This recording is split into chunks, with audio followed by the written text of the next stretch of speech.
So Matthew is now the leader of the council and is largely responsible for having helped put the Preston model on the map as one of the mechanisms by which to regenerate a borough or even a whole district. And it's full of so many practical examples, like the way the Preston model works, that this session to me is about how can we apply that model further and wider. And I think what we're going to hear is that that is happening. So this should be quite exciting. I'll pass you straight over to Matthew. Yeah, thank you very much for the invite. I was here last year, so it's nice to be back again at this very cutting-edge event. I can't say I understand everything that's discussed, so do bear with me. But I think we need to talk about some basic principles, because what we're seeing in Preston, we're seeing in a number of places, and it's a response to a systemic issue we got with the economy as it is, and even a global question that we're basically discussing. Because if we go back to 2008, when we had the financial crash, there was 1.2 trillion of our money in the United Kingdom that was used to bail out the financial system and the economy. And that was equivalent to £20,000 per household within the UK.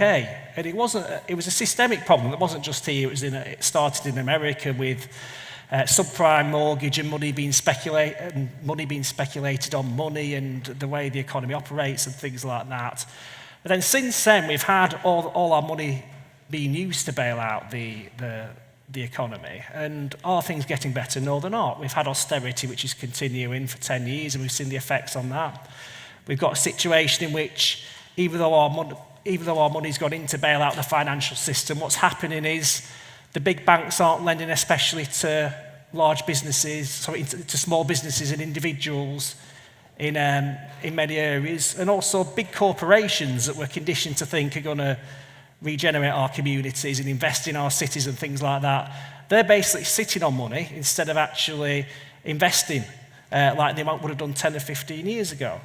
So this affected Preston, because within Preston, since the late 90s, we tried to bring in £750 million to our city centre. It was going to be in partnership with two of the largest developers on the globe. One was called Grosvenor, the other one Lend-Lease, which I believe has caused a little bit of controversy here in London.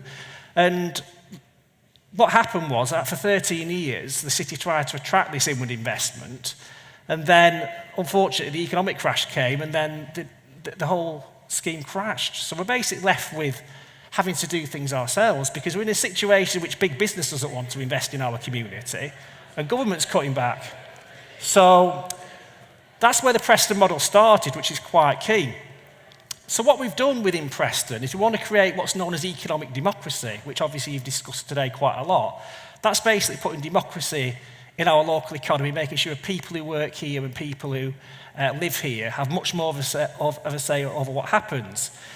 So what we realised within Preston is there's lots of wealth here anyway. We've got what's known as anchor institutions. These are things like hospitals and universities and colleges, housing associations, police forces. And we realised that in Preston and Lancashire, they were spending over £1 billion every year. So what we've done is we've worked with these organisations to go through the books and try to get them to pay the real living wage and also buy from Preston-based suppliers, so more wealth remains in our community. We also are supporting credit unions, we're supporting community development financial institutions, another way of keeping wealth within our community, we're doing that. We're supporting energy democracy because a council in partnership with another North West council is now supplying energy from an independent energy company in Bristol called OVO as an alternative to the Big Six. We also realised as well that within Preston, we're part of this very large £7 billion public sector pension fund, £7 billion. And instead of that investing so much in equities, we persuaded it to invest £100 million within Preston and the neighbouring borough. So that's developing within Preston.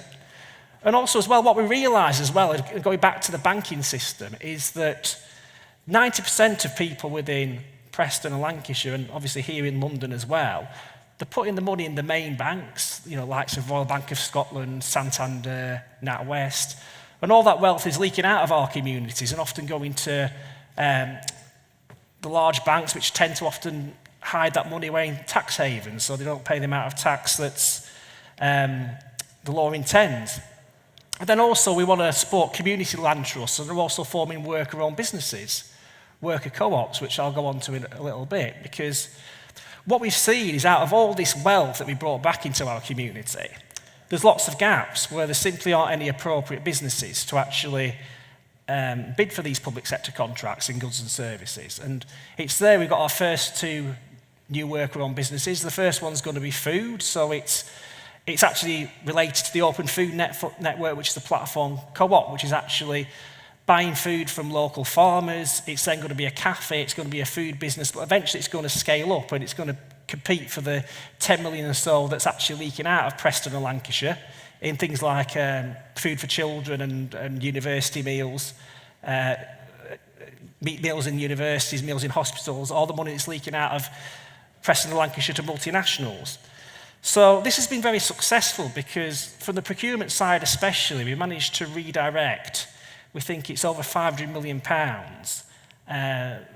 back into Lancashire-based suppliers. And there's this argument now that there's a zero-sum game. That's what's happening is we're taking jobs away from Darlington or Bolton or Birmingham or whatever. What we've actually found is 90% of this public sector wealth that we brought back into Lancashire, it's actually come from large companies that are based within the City of London. And that's not going to be your family-owned businesses in Haringey or Croydon or whatever.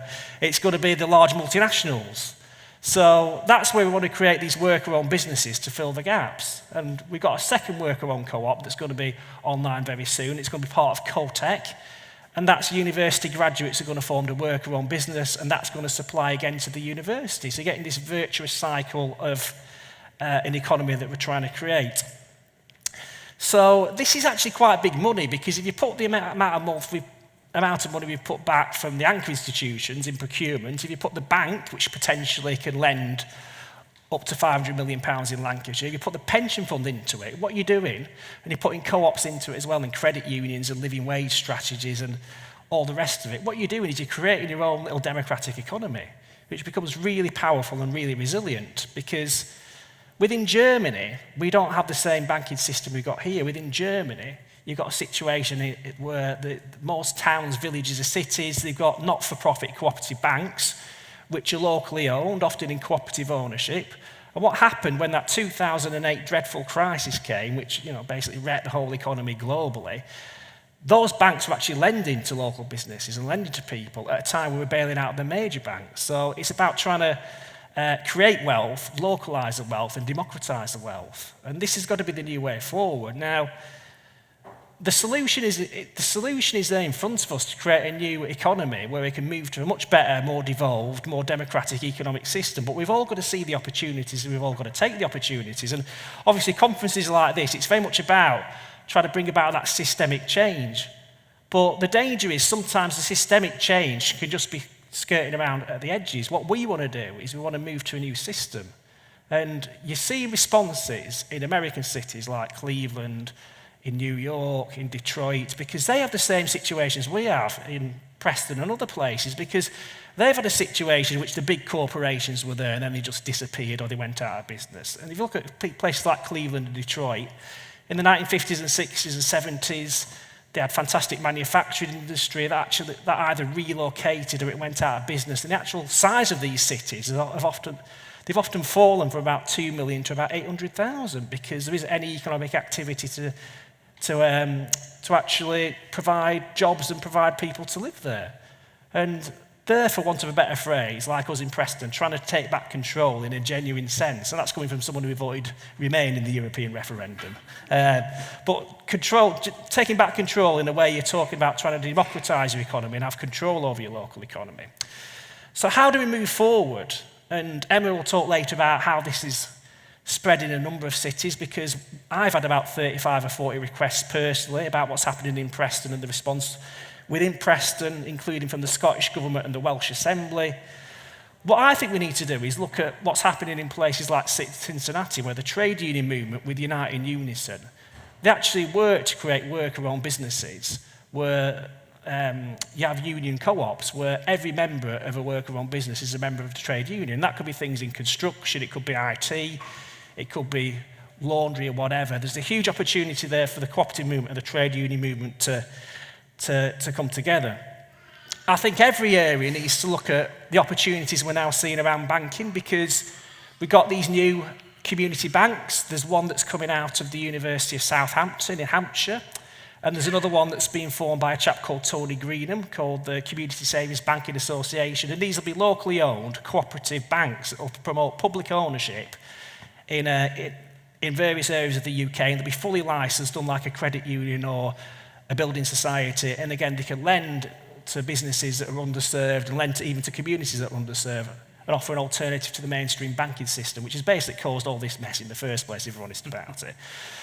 And then on top of that, there's really exciting things happening in Europe, because within Barcelona, and I say this is probably a little beyond me, but my understanding of what's happening in Barcelona is they've actually managed to municipalise individual data, and they put it in a collective form, in a cooperative form. So the likes of Google and Amazon, they've actually got to approach the city and actually say to the city government, well, we want this data, consumer data that you get every time you go on your phone, every time you visit somewhere. It says, well, they keep an eye on where you're going and what you're doing and where you're shopping.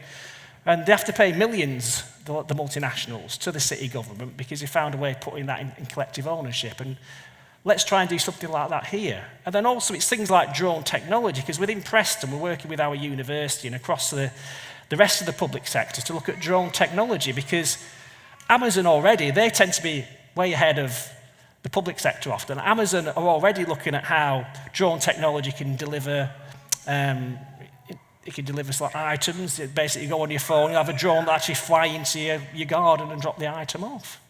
We need to be ahead of the multinationals and actually find a way of capturing this technology and utilising it where it can be used for collective benefit. And it can be done with a bit of creativity.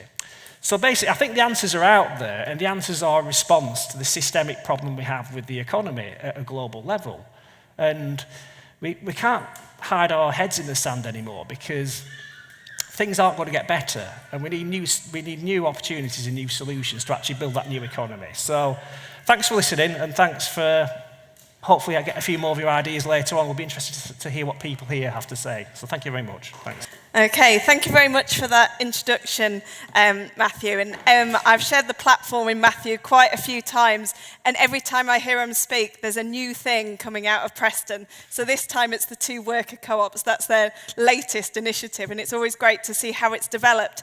And I think what Matthew probably doesn't say is that Preston have been doing this for years. This has taken them a long time to get through, and continuous development to really bring about this ecosystem and this systematic change in their town. And I think this revolution is happening across lots of local councils, lots of local authorities up and down the country. And I think Matthew touched on the reasons why. We had the economic downturn. We're now facing Brexit, the uncertainties in lots of towns that rely on 1 or 2 big employees, and the threat of Brexit and what that inward investment means really makes this an acute problem for some of our towns and cities. We also have government, and Whitehall has cut the money to local councils by 50% since 2010. So local authorities really are having to look for solutions by themselves. And we have the Preston Model, but we don't call it the Preston Model everywhere else. It doesn't work for Leeds or Bristol or those kind of places. But we do have a name for it, and it's called community wealth.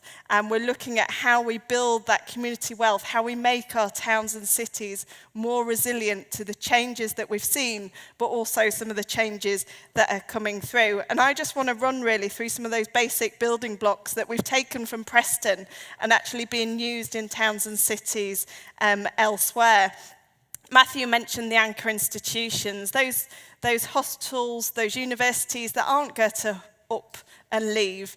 Manchester University is not going to go up sticks and move to Southampton. Its reputation, its base is in that city, and we ought to use that. So Leeds, for example, looked at all their anchor institutions. If we scale this up a bit, 70 anchor institutions in the city, 200,000 employees are in those anchor institutions, and they are spending £11 billion every year.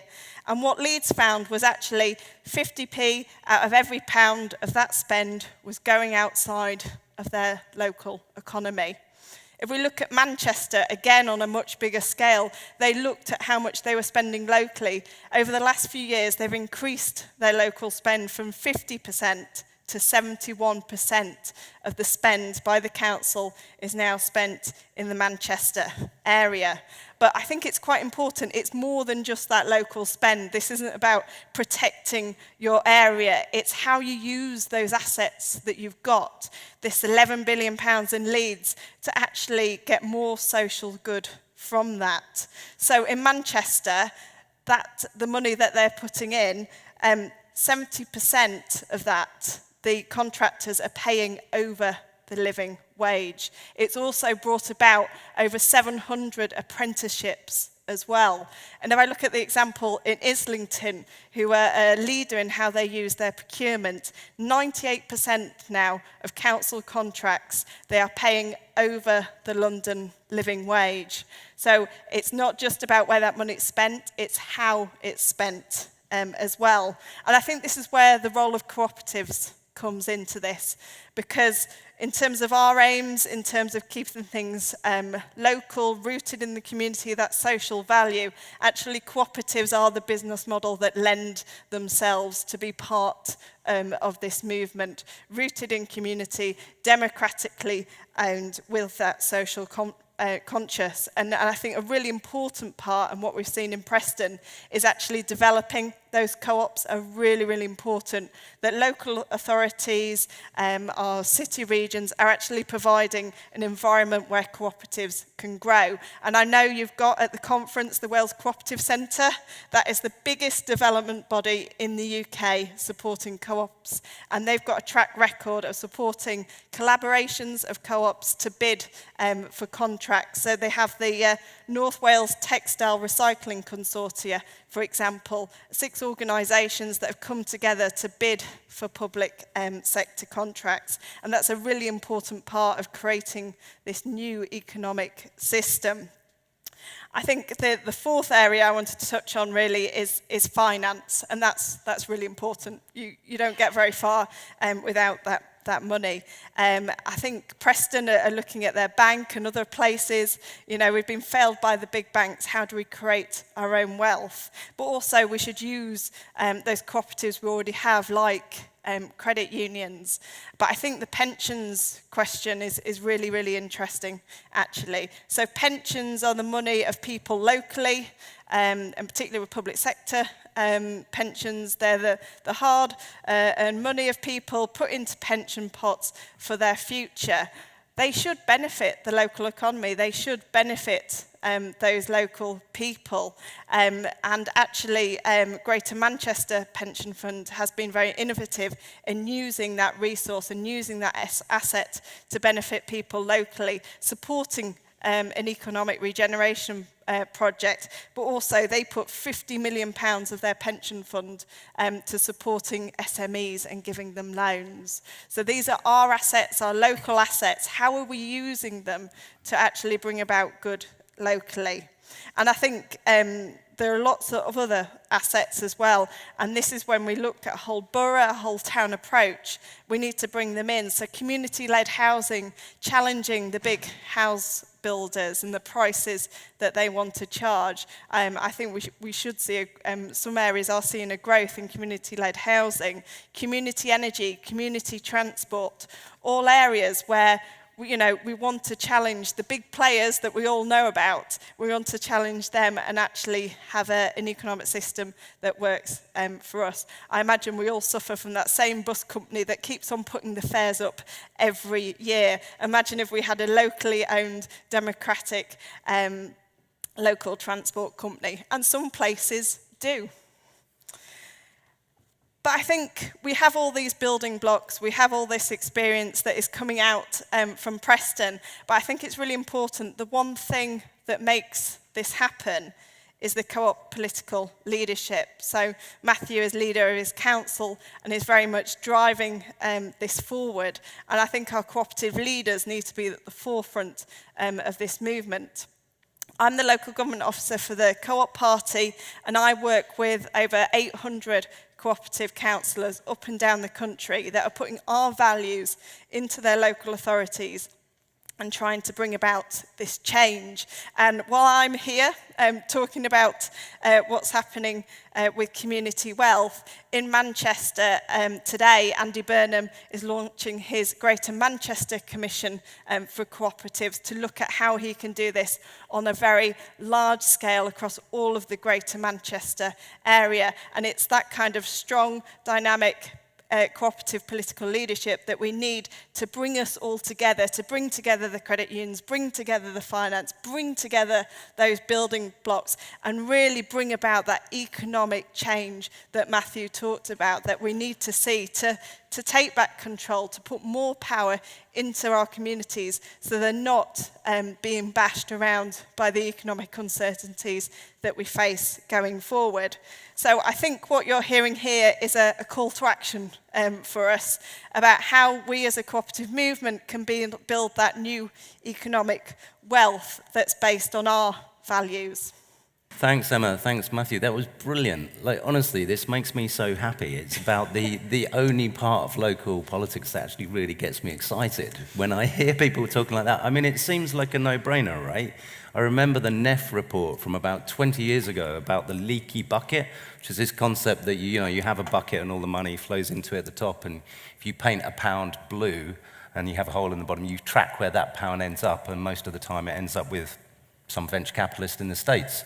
And if you seal that bucket and you circulate your own money around your own economy, then everybody benefits. That's really obvious. Like, why haven't more boroughs really understood that? It amazes me, and I think it's exemplary that you've done all of these things. I just want to pick up, because you said a few very specific things there. So you started by saying that but you said that the money from the bailout was the equivalent to £20,000 per household. That I hadn't realised before. So they could have given us all £20,000 rather than giving it to the banks. Yeah, I think that was a total support. Obviously, we got some of that back, but I think that was reported at the time, because I think there's various things. There's a bailout, there's guarantees, there's different things that was used, but it's a lot of money. So it's a huge amount of money. What they could have done is had a people's bailout, and I think Paul Mason said this on Question Time at the time, or Billy Bragg actually, so he's two very different people. What Billy Bragg said is, instead of giving all the money to the banks, why don't you give £5,000 per household, and then we'd all spend it, basically, because poor people spend money, don't they? Bankers tend to hoard it a lot, arguably. So I want to pick up on a couple of other very specific things. The $7 billion on pensions, you said that you managed to transfer some of that into locally. Like, how do you achieve something like that? There was a bit of bad press at the time. I mean, we're just one council out of many in the Lancashire Pension Fund, which houses universities and colleges as well. There was a bit of bad press, A, because there was a report in the local press that it wasn't invested in anything within the region, and B, some of the investments that were in the stock market really caused the pension fund to go downhill in terms of the size of the pot when the crash came. So since then, it's actually managed in-house, which I believe does actually help a lot as well. So since then, the amount that's in equities in the fund has gone down from about 73% to 42%. So it does free up to do a lot more, including investing locally. But legally, it's got to meet what's known as the fiduciary responsibility. So it's got to get the best return for the pensioners. Right. But I think there's a debate now about how best to do that. And I think investing it in your community, because in ours it's invested in student flats, it's going to refurbish a very old hotel, which is disused. Potentially it could invest in the community bank we're trying to form. It could invest in renewable energy locally. It's got to show that it's going to get a decent return, because obviously it's the livelihood of the pensioners' incomes for the future that we're thinking about. But saying that though, if a local pension fund did invest in things like affordable housing and supporting the local economy, it would actually benefit the public sector workers themselves because they need those opportunities as well as their families do. So you can have a virtuous cycle. And I think it's a Canadian pension fund. It's actually now lending to actually fund conversions into employee ownership. So there's a little part of the fund that's doing that. So there's all these really fascinating creative things that are just emerging all over the place, really. And if they grow and bring them to scale, we've really got the kind of economy we want, to be honest. And what has been a bit strange for me is how politics took so long to catch up with the crash of 2008. Right. I'm not trying to make a party political. Obviously, I'm a Labour, very strongly Labour, but it seemed that debate wasn't happening across the political spectrum, really, just at the fringes, saying we've had this huge economic crash, it's really devastated everything, and we need to look at the causes of it and try to find a response that's actually going to prevent it from happening again, and look at the deep-rooted issues we have with the system and how it's, who owns wealth, who produces wealth, where wealth goes. And I think it's happening. Obviously, with Jeremy Corbyn as Labour leader, it is happening now. So yeah, it is. And I don't want to get too distracted by the party politics stuff. I want to try and pick up on the values thing that you were mentioning, because to me that's a big part of this. And I hate to use the Brexit word, but I think it's going to wedge itself in here somehow anyway, so we might as well tackle it head on. At this point, it would seem to me that it would make sense to have a national policy which focuses a little bit more on regenerating the UK along the lines of how the Preston model has been applied in Preston and now Leeds with such success. If we were to work a little bit more on rebuilding our own economy rather than worrying about everything else, then maybe we could make ourselves a little bit more resilient.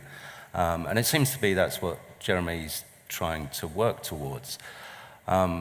But this idea of actually drawing on the cooperative values, are we slowly waking up to that fact? You mentioned there that, why did it take so long since 2008? And when I look at the little list of things that you're mentioning here, community land trusts, food being done through the Open Food Network. So we had Lynn speak from the Open Food Network yesterday, and it's such an obvious thing. Again, all of the fact that smaller local banks work better, that seems to be a fairly kind of given thing these days. And your connection that you made with the trade union movement, why is it taking so long? Is it because that we're taking a long time to switch towards the cooperative values, or is there some other reason for this sort of delay in the process? Is that something you can comment on? I think it does take time to change the economic landscape. So Preston started this a long time ago, as did a number of places. I think there is time about getting that changing culture. I think, I represent an area in South Yorkshire that lost its mining industry. My town still does have steel, but greatly reduced on what it was. And we saw the impact of that, the devastation on the communities when those industries left, and still do today. So, and I don't think we should really undervalue the impact that these changes do have on our communities and the time they need to rebuild and regroup. And I think with Brexit, that causes even more concern. So my area got a lot of European funding, as did Cornwall. We're an Objective 1 area to try and rebuild that local economy. We don't know what's going to happen next. And I think this great uncertainty has really accelerated the response to really try and do things ourselves. So we don't know where we are with European funds. We don't know and this is quite unbelievable, we don't know what's going to happen with local government funding after 2020. Councils at this moment in time can't set a 3-year budget because the government hasn't set out the funding post-2020. So we just don't know what's going to happen. And I think I guess the future over the next few years that we're facing is really accelerating the pace of this now. Okay, I want to come back and touch on the trade union movement that you mentioned, because it seems to me the way to make ourselves resilient, especially if we don't understand where the next round of funding is coming from, is to really look at the things that we know are working. And it's inspiring to hear you talk about COTEC and the other co-ops. Like, the fact that these policies naturally lead to wanting to employ co-ops is brilliant. And to me, again, that seems like a fairly obvious thing to kind of expand on.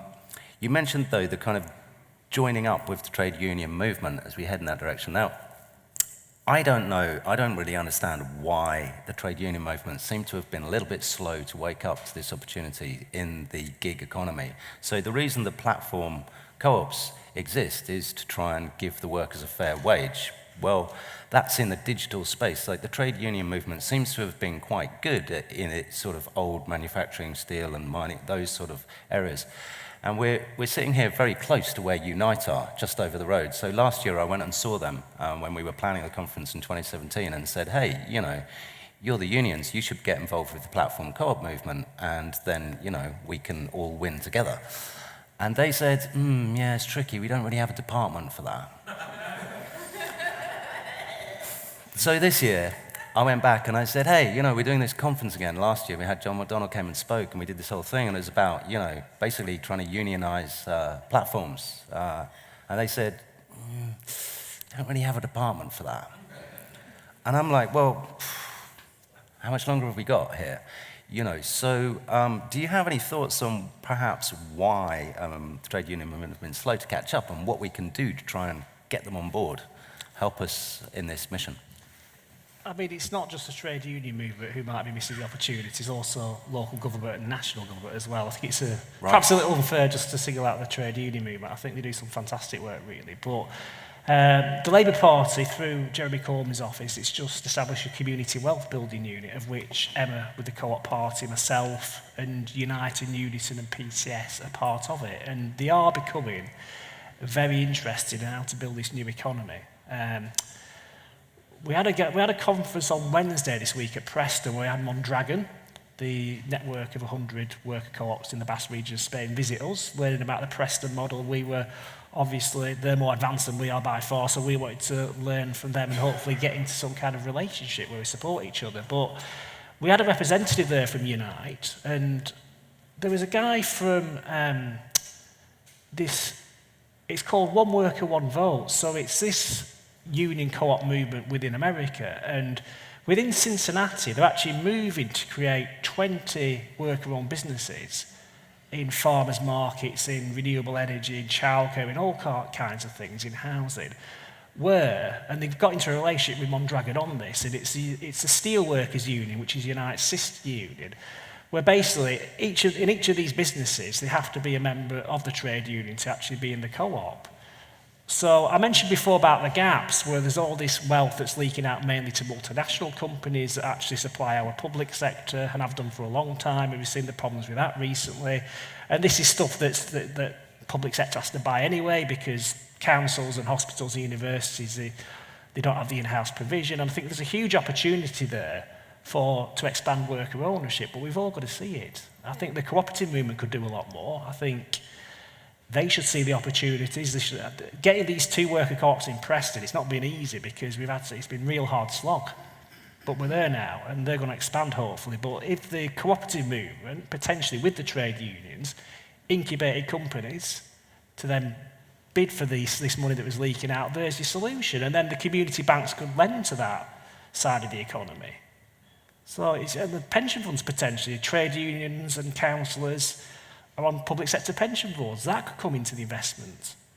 You know, the reserves of universities and councils could come into it. So the democracy that's in our economy anyway could be taken to that bigger stage and actually predominate in how the economy operates, because I think we've got to see the opportunities. But my eternal frustration a little, I mean, this is becoming a big movement now, but we could have done it a lot quicker and deeper already. Right. And people open their eyes a bit more. It's a really interesting question about the trade unions. I was speaking to our colleague from Limerick about it. We had this conversation over coffee. You know, there is that synergy there between cooperatives and trade unions, and we do need to be embracing it. I think I just wanted to share that actually it is already happening. So Community Union and IndieCube have already come together in a collaboration around co-ops and unions. Look them up, look at there's some fantastic work they're doing across the country to bring the freelancers, the gig economy together, because it's ripe for organising, but I think it does require a new way of organising. So Community Union are piloting this with IndieCube, but I think you're right, there's a huge opportunity there. Great. That's good to hear. It makes me even more happy. So we've got some questions here, and one from Nathan Brown, which has been voted up at the top, is my question/fear about the Preston model is how we ensure that the approach is not tied to who leads the council and sustains beyond the life of any given political administration. Brilliant question. Any thoughts? It's an excellent question. I think you do need the political leadership. That's essential. And I mean, I've been at this for a long time, and it's only now I find myself within the mainstream, which is a very strange place for me to be honest. But we're glad you're there, Matthew. But you can quite easily go out of the mainstream once you're in it as well. Right. But no, I mean, the beauty about what's happening in Preston is we've got collaboration now across the majority of the local public sector. So the police force, for example, they're insourcing contracts, they're paying a real living wage, they're saying that within a lot of the contracts you get, there's got to be trade union recognition as well and things like that. The housing association, we have the largest housing association in Preston Community Gateway, a tenant-led cooperative, the first one, apparently legally constituted in that way. That is actually, again, that's insourcing work back into the cooperative, and it's paying a real living wage, and it's even giving job opportunities to its own tenants. And then the university, the business school, it's helping form worker-owned businesses, cooperative education is on the curriculum. So it's becoming a situation in which you don't necessarily need me anymore. It's actually deepening, and it's spreading across a number of institutions. I guess the worry, though, is that anybody after you might choose to reverse some of those policies, and then are there any ways, because I think that's really what the question's getting at, is are there any ways that we can kind of embed this and institutionalize it in such a way that it becomes hard for others to break? Do you want me to come in? I think there is an example. So it gives me the opportunity to talk about Glasgow, which was Labour and cooperative led, isn't now, but in 2012 they pledged to be a cooperative city, and their legacy is still living on from that. I think it is quite important, that political leadership, to get the movement going, but I think by proving that it works, actually that's its legacy, that it carries on, and they set up their cooperative development unit, they put the funds into it. So Glasgow, you will still see these cooperative initiatives, even though it's no longer a Labour and cooperative administration. Okay. So next question, we don't have that long, we're going to blast through some of these now. Hi Emma, did you know, this is from Cliff Southcombe, did you know that we're working in Rotherham looking to set up Loco Soco, a fair shares company, centres to help communities and schools control the supply chains of FMCG supermarket goods? No, I didn't, but I'd like to talk to you at lunch, if that would be all right. Gentleman up there, brilliant.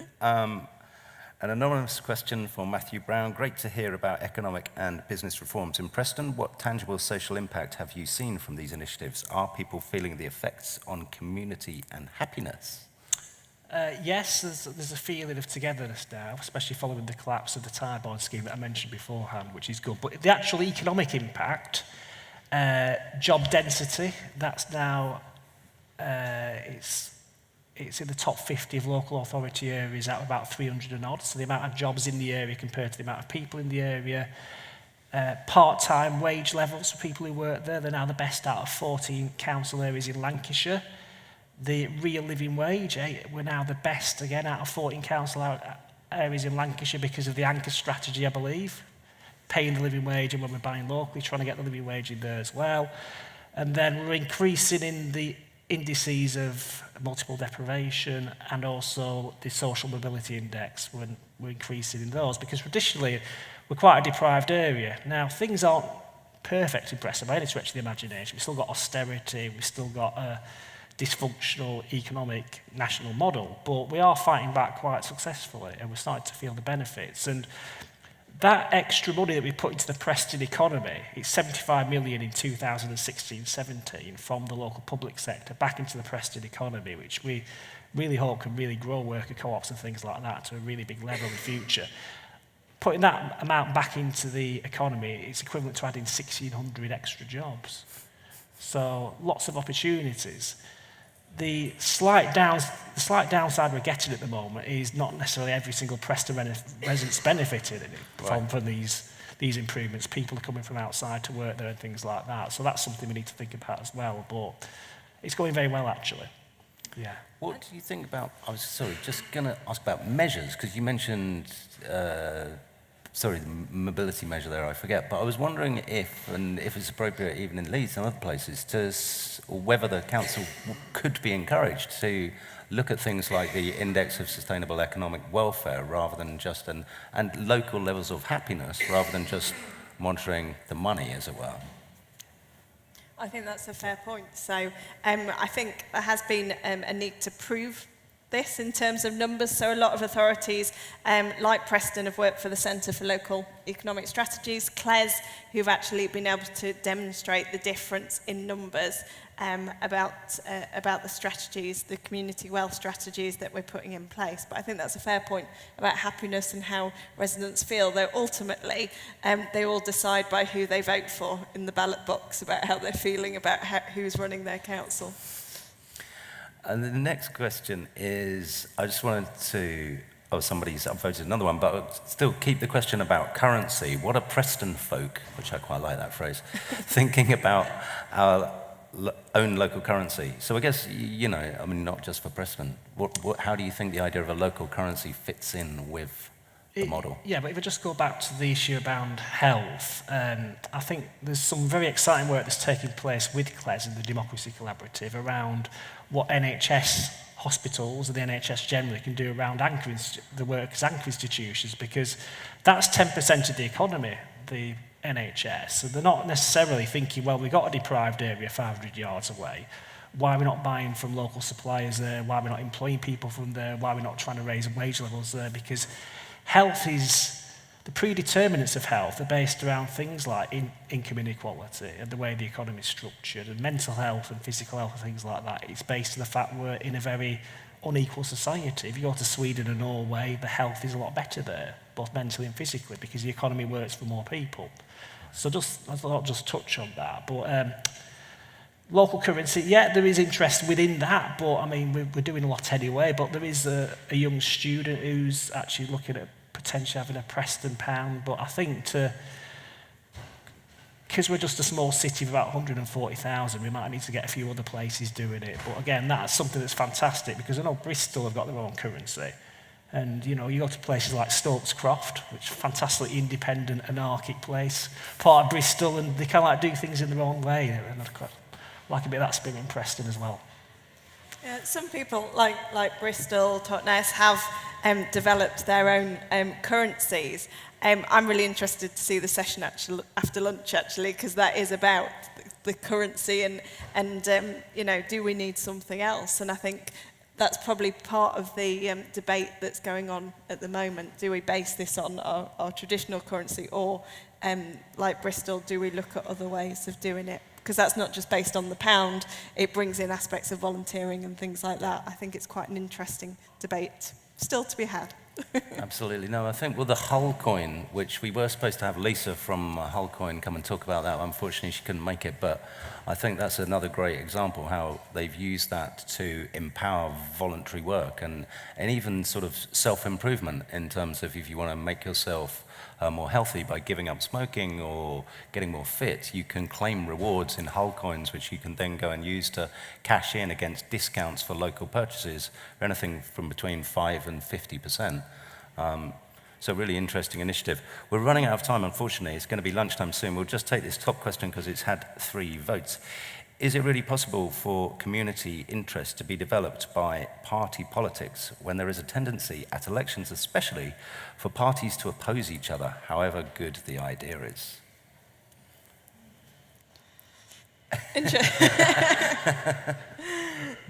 I'm a representative of the Co-op Party, so our members stand on our cooperative values and are very clear about that.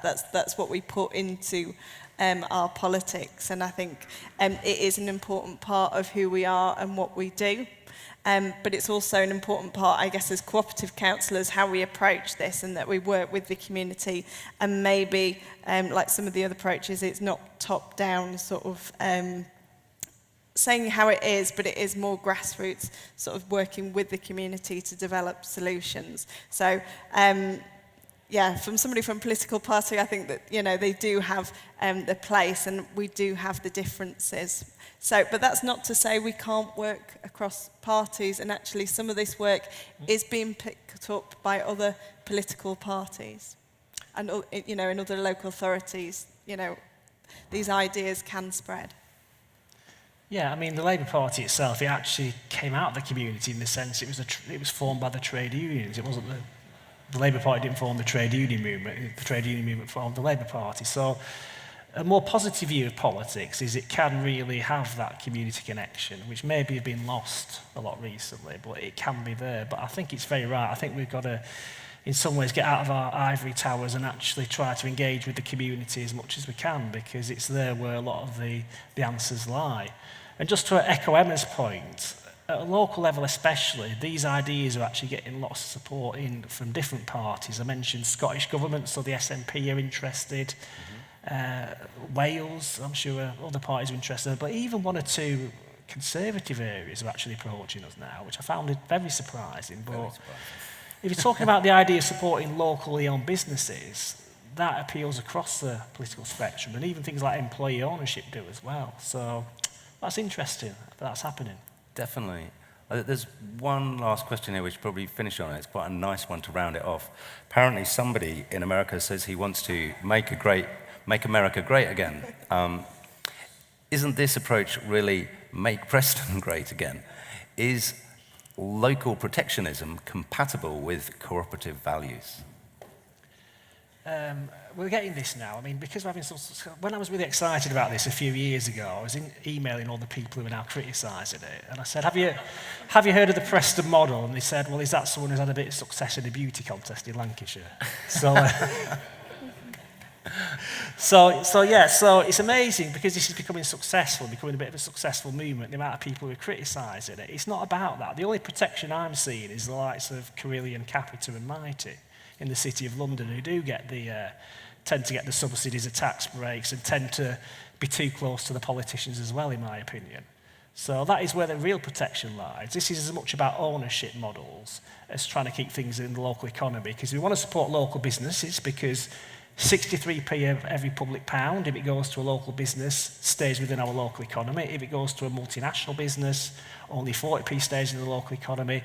And also to diversify the business base and things like that with cooperatives, which again pretty much keep all the wealth if it's a worker co-op in the area, because unlike a conventional company which is owned by investment vehicles and things like that, it's not going to disappear somewhere else where they can make more money, because the people in that worker co-op, they're not going to vote to, go to London or wherever, or the Cayman Islands, aren't they, from Preston. So that's the way forward, in my opinion, and it's not protectionism. Because, just finally on that, if there was a contract where an outside company was much better on quality, price and social value, legally it would have to go to them. But we've managed to do a lot of repatriation of the wealth to the community with the laws we have under the EU. So it's not protectionism, no.